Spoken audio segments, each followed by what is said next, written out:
Praise be to Jesus. Good morning, friends. Today, 28th of July, we celebrate the feast of St.Alphonsa.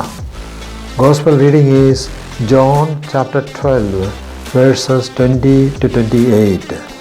Unless a grain of wheat falls to the earth and dies, it remains just a single grain. But if it dies, it bears much fruit. Verse 24. By embracing suffering with love for Jesus, St. Alphonsa showed us how we could fall down to the earth and decay as a grain of wheat so that we may produce fruits.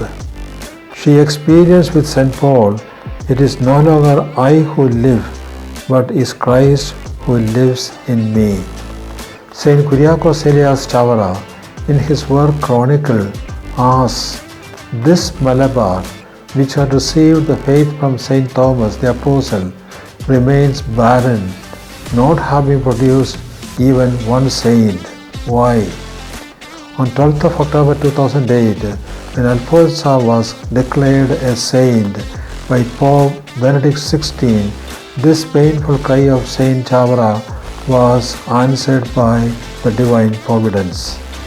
She is the first of the fruits of Syro-Malabar Church. She belongs to the most common traditions of Christian life in a Syro-Malabar family. It is not great apostolic activities, mystical treatises, or martyrdom which brought her to sainthood. Saint Alphonsa was brought up in a traditional Christian family of Kerala. Seeds of sanctity were planted in her in this context. She joined the religious community of the Syro-Malabar Church and suffered patiently and lovingly the sufferings that God sent her in the form of physical ailments, mental agony, and day-to-day struggles of life.